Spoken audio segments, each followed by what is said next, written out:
Hello and welcome to SarahJane Creates. I'm Sarah. Today I'm going to be making my favourite chocolate cake recipe. Here are the ingredients.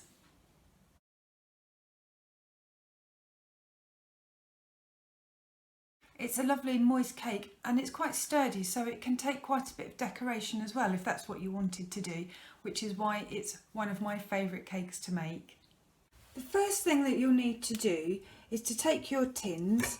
I'm using 6-inch round tins and prepare them. So you need to grease them using the same fat that you're cooking with. In this case it's unsalted butter, and line the bottom of the tin. If you don't know how to line the bottom of the tin, I'll quickly show you now.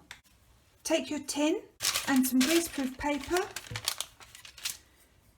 a normal graphite pencil, and draw round the outside of the tin. If you're using a loose bottom tin, such as this one, take the bottom out of the tin, draw around it, cut out the circle, turn it upside down and put it on the bottom of the tin. The reason you turn it upside down is so that you don't get any of this graphite line coming in contact with the cake mixture.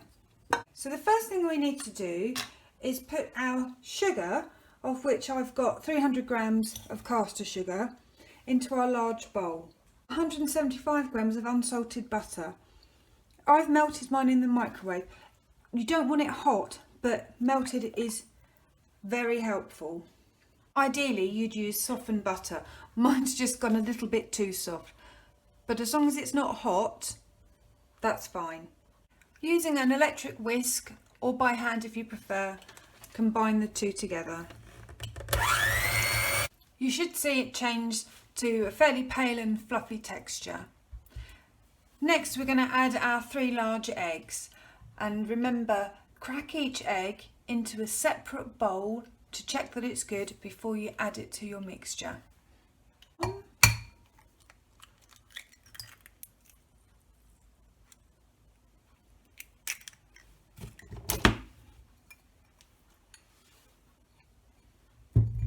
Using the whisk, beat the eggs in.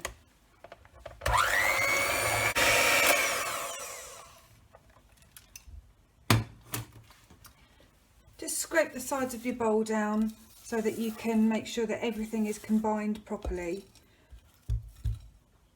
The next thing I'm going to do is I'm going to sieve together my 275 grams of plain flour, my 4 grams of baking powder, my 75 grams of cocoa, and my pinch of bicarbonate of soda.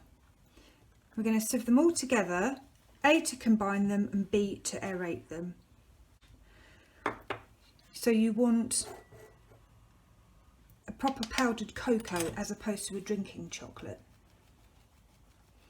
You can get quite a nice one at well-known budget superstores, or supermarkets, sorry. Once all your dry ingredients are sieved in together,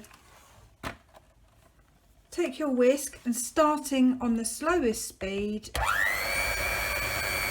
beat together. Increase the speed of the whisk as the dry ingredients combine, that way you won't manage to cover your kitchen in cocoa and flour dust. Clean round the outside of your bowl and then just mix again, just to make sure you haven't got any dry patches. The next thing we're going to do is combine our wet ingredients. As you can see, this is quite thick, and chocolate cake dries out in the making very, very quickly. So you need to add in a liquid element or a moisture element. So put your chocolate cake mix to one side and bring in your 200 millilitres of soured cream. If you haven't got soured cream, just use some extra thick cream or some double cream. You can leave it like that, or you can put a bit of lemon juice in it to sour it up, and it will make it thicker as well. And you also want 50 grams of full fat cream cheese.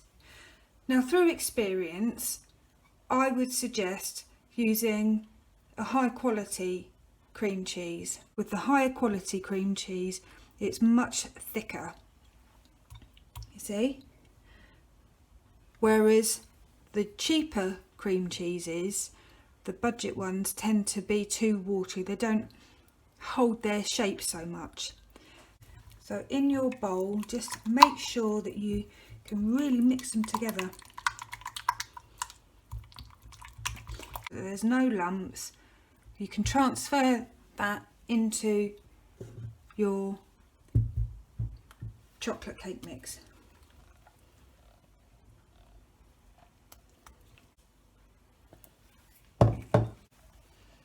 Mix to combine thoroughly. Stop partway through to scrape down the edges of your bowl. Make sure that there's no white patches where the cream cheese and the cream mix hasn't been properly blended, because they will just cook into little white lumps, which is not really what we're going for. We want this lovely kind of muddy texture. All that remains now is to transfer this into our prepared cake tins. Just encourage the cake mix to the edges of the tin. The cake will level itself out in the cooking process, but just help it along the way. Into a preheated oven, 180 degrees C, 350 degrees Fahrenheit or gas mark 4, about an hour. But just check, do the skewer test to check if they may need a little longer, depending on whether you're cooking them all at the same time or how your oven is. Once your cakes are cooked, take them out of the oven and leave them to cool in the tin for around 10 minutes, and then take a blunt knife and just go around the inside of the tin to release the cake, tip it out on a cooling wire and leave to cool completely.